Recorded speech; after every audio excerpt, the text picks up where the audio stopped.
Friends, మీరు Arunachalam plan వేసుకుంటున్నారా? అయితే ఈ వీడియో స్కిప్ చేయకుండా చూడండి. దీంతో పాటు మేము చేసిన మిస్టేక్స్ మీరు అస్సలు చేయకుండా ఉండండి. ప్లాన్ పర్ఫెక్ట్ గా ఉంటుంది. అరుణాచలం ప్లాన్ వేసినప్పుడు టెంపుల్ గురించి మొత్తం తెలుసుకుని అయితే ప్లాన్ వేయండి. టెంపుల్ అయితే మెయిన్ గా అయితే పెద్దవి 4 గోపురాలు ఉంటాయన్నమాట. దాంట్లో మెయిన్ వచ్చేసి ఇక్కడ చూపించే రాజగోపురం, అది ఈస్ట్ ఫేస్ ఉందన్నమాట. గిరి ప్రదక్షిణ చెయ్యాలి అంటే ఇక్కడ దీపం పెట్టేసి అయితే స్టార్ట్ చేస్తారు. అందరు ఇక్కడ నుంచే చేస్తారు. మీరు ఎవరిని మళ్ళీ అడగాల్సిన అవసరం లేదు. స్టార్ట్ చేసేటప్పుడు మీ రైట్ సైడ్ గోపురం ఉంటే అక్కడ నుంచి అయితే స్టార్ట్ చేసేయండి. స్టార్ట్ చేస్తే ఇక్కడ చూపిస్తున్నాను కదా, ఇక్కడ స్టార్ట్ అయినప్పుడు మనకి గోపురం కూడా కనిపిస్తుంది. గిరి ప్రదక్షిణలో మనం 8 లింగాలను అయితే కవర్ చేస్తాం. ఇక్కడ చూపించేది ఫస్ట్ ఇది ఇంద్రలింగం అనమాట. లోపల అయితే మనకి కెమెరా అలో లేదు కాబట్టి బయట నుంచి చూపిస్తున్నాను. ఫస్ట్ లింగం అయితే దర్శనం అయిపోతుంది. తర్వాత మనం అదే పాత్రలోనే స్ట్రైట్ గా వెళ్తూ ఉండాలన్నమాట. మనకు మధ్య మధ్యలో ఇలా బోర్డ్స్ అయితే ఉంటాయి. తర్వాత వచ్చేసి కొంచెం దూరంలోనే సెకండ్ ఇది అగ్నిలింగం ఉంటుంది అనమాట. అది కొంచెం లోపల ఉంటుంది, చూసుకొని వెళ్ళండి. రెండవ లింగాన్ని దర్శించుకున్న తర్వాత కొంచెం ముందుకు పోతే అమ్మవారి టెంపుల్ అయితే ఉంటుంది. ఇక్కడ ఎవరికైనా నరదిష్టి ఉన్నా, ఏదైనా దిష్టి ఉన్నా అనమాట, ఇక్కడ నిమ్మకాయలతో దిష్టి తీసేస్తారు. తీపిచ్చుకోండి. జస్ట్ 50 రూపీస్, మీ ఇష్టం. నిమ్మకాయనైతే దిష్టి తీసి తొక్కమంటారు. ఇంకొకటి వచ్చేసరికి అయితే ఇక్కడ దేవుని దగ్గర పెట్టేసేయండి అంటారు. తర్వాత అమ్మవారిని దర్శనం అయితే చేసుకోండి.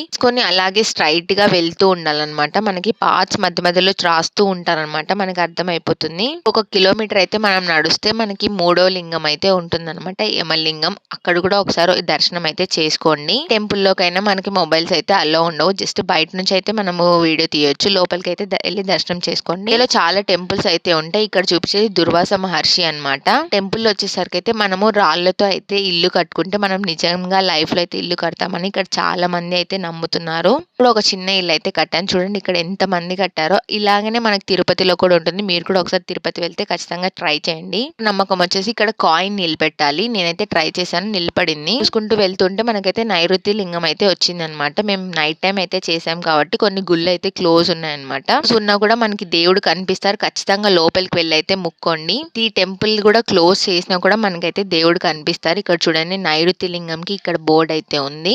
మధ్య మధ్యలో అయితే మనకి బోర్డ్స్ ఉంటాయి అనమాట. మనం ఎన్ని కిలోమీటర్స్ వెళ్ళాలి, ఎన్ని కిలోమీటర్స్ వచ్చేసామనేది తెలుస్తూ ఉంది. ఇలా కొన్ని గుళ్ళు స్కిప్ చేస్తానన్నమాట రికార్డ్ చేయడం. తర్వాత వచ్చేసి సూర్యలింగం వచ్చింది. లింగం దాటిన తర్వాత మనకైతే వరుణ లింగం ఉంటుంది. వరుణ లింగం జస్ట్ 1/2 కిలోమీటర్ అనమాట. మధ్యలో చాలా టెంపుల్స్ వస్తాయన్నాను కదా, ఇక్కడ సాయిబాబా టెంపుల్ ఉంది. ఇక్కడ చూపిస్తున్నాను కదా, ఇక్కడ చూపించే లింగం వచ్చేసరికి అయితే వాయులింగం అనమాట. ఇక్కడ చాలా కిందికి ఉంటుంది. అలా కిందికి వెళ్ళి మనం అయితే దర్శనం చేసుకోవాలి. ఆ వాయులింగం ని కూడా దర్శించుకున్న తర్వాత మళ్ళీ సేమ్ రోడ్ లోనే వెళ్తుంటే మనకి చంద్రలింగం కూడా వస్తుంది అనమాట. చంద్రలింగం దగ్గర కూడా లోపలికి అయితే వెళ్లి దర్శనం అయితే చేసుకున్నాం అనమాట. మనకి బాగానే కనిపిస్తుంది. లింగం దర్శనం చేసుకున్న తర్వాత మనకి లోపలికి వచ్చేసరికి కుబేర లింగం అనమాట.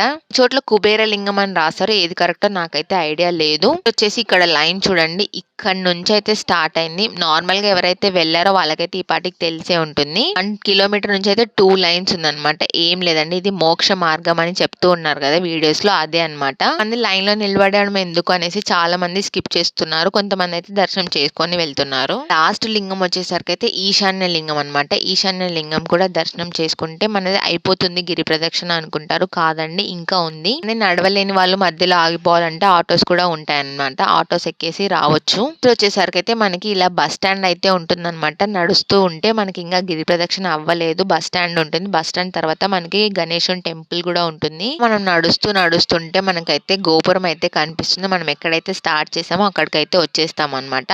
వెలిగించామో మళ్ళీ అక్కడికి వచ్చేసి మనం దండం పెట్టుకుంటే మన గిరి ప్రదక్షిణ అయితే ఇందులో కంప్లీట్ అయిపోతుంది. అయితే నైట్ 8 అయితే స్టార్ట్ చేసి 12 అయితే అయ్యిందనమాట. నిదానంగా చేసాము. ప్రదక్షిణ అయిపోయి మేమైతే రూమ్ కి అయితే వెళ్ళి మార్నింగ్ అయితే దర్శనం అయితే చేసుకున్నాము. వీకెండ్ హాలిడేస్ వస్తే మాత్రం ప్లాన్ చేయొద్దండి. పిల్లలతో వస్తే అసలు చాలా ఇబ్బందిగా ఉంటుంది. ఏదైనా ఈ టెంపుల్ గురించి డీటెయిల్స్ కావాలంటే కింద కామెంట్ బాక్స్ లో కామెంట్ చేయండి, ఖచ్చితంగా రిప్లై ఇస్తాను. ఇది మార్నింగ్ టెంపుల్ లో తీసిన వీడియో అనమాట. దర్శనం అయితే చేసుకోండి. నచ్చితే please like, share, subscribe to my channel. Thanks for watching.